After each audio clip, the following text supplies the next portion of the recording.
that everyone can hear me when I get things wrong, so sorry about that. I want to spend just a couple more minutes thinking about kind of the theme of theft in this morning's Parsha, and I've already hinted at this a couple times, but it is something that I think is worth exploring in just a little bit more depth. And I want to start by revisiting a few of the lines from the poem with which I started services this morning. And that, of course, was called The Theft by Gregory Jananikian, which, again, probably butchering that one too. In writing about a man who has had something stolen from him, he writes, "If he wished anything, it was to be a thief, running wild and blessed into the streets of the city, to whom nothing was sacred, or else everything was." As we reflect on those words, I want to reiterate that I chose that poem this morning because of the dominance of the theme of theft throughout this morning's Torah reading.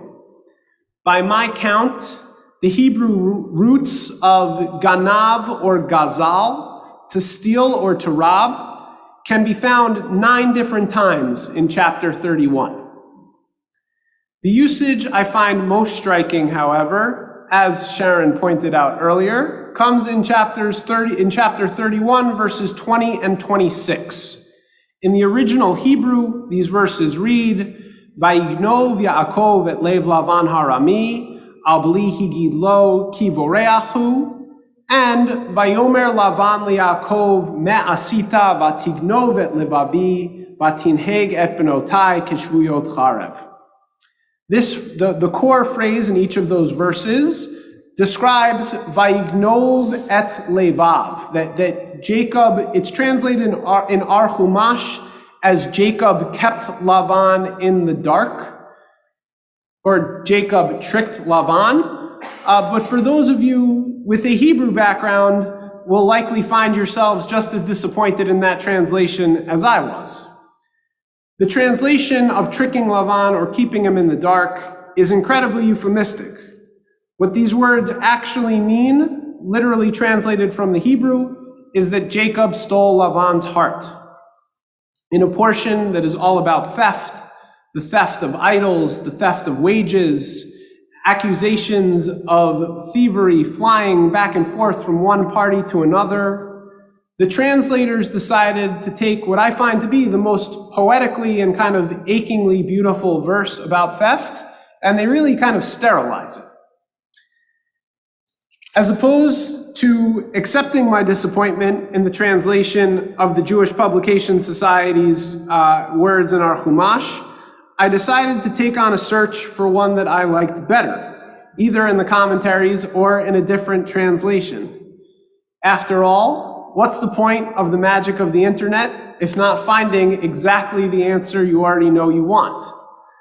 And I spent some time looking. It's actually really easy to do. You can type in a verse and you can get pretty quickly, I think I looked at 24 different translations of this verse from a whole bunch of different Hebrew editions, from kind of all of the, not all, but a long list of English translations of different Christian Bibles.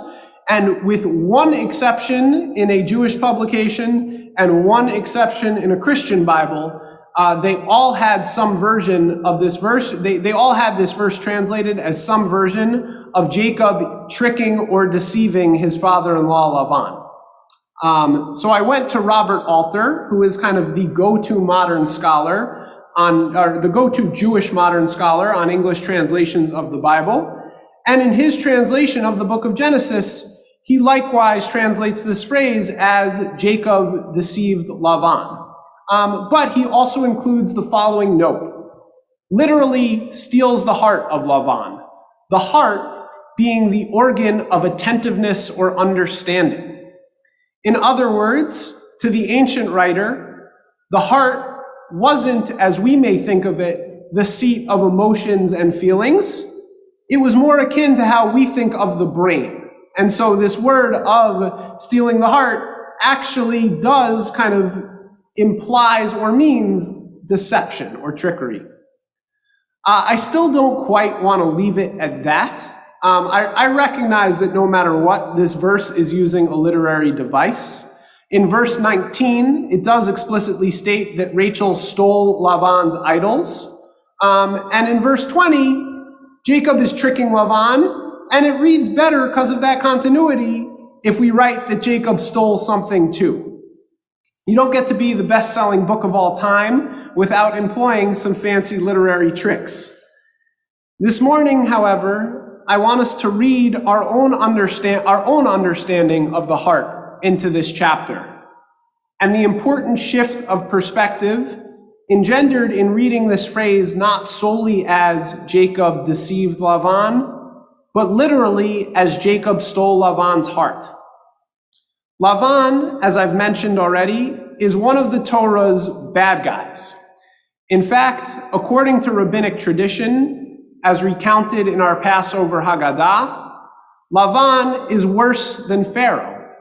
The logic there is that Pharaoh wiped out only the male Israelite babies, but Laban, through his oppression of Jacob and his deceiving of Jacob, really wanted to wipe out all of Jacob's line, male and female.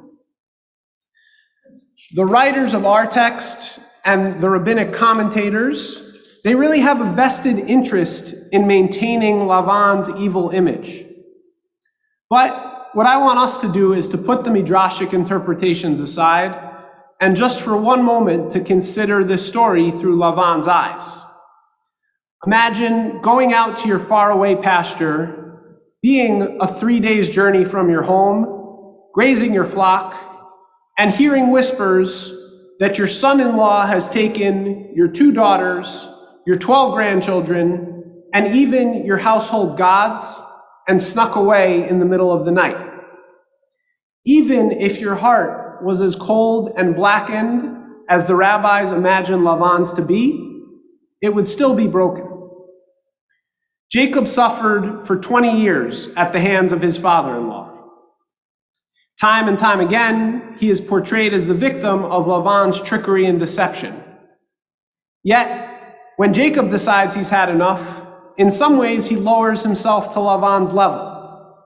He doesn't strive to repair or reinforce an important family relationship. Instead, he decides to steal Laban's heart. As a result, there's a very tense standoff, which thankfully is resolved without violence or bloodshed. But it's important to note that after this chapter, Jacob and his family never see Laban again.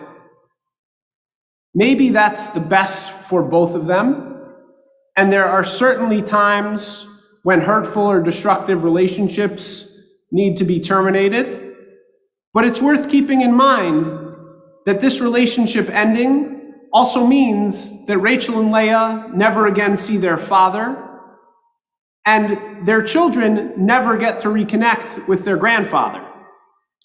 None of these characters will ever revisit the place and the community in which they were born and raised. There's a tremendous potential loss for everyone through this estrangement and alienation. My hope is that in our own relationships and interactions, we remember how damaging it can be to resort to measure for measure actions, and that our goal shouldn't be to get revenge or to get even or to steal people's hearts, but rather to strengthen, to rebuild, and to reconnect with the people in our lives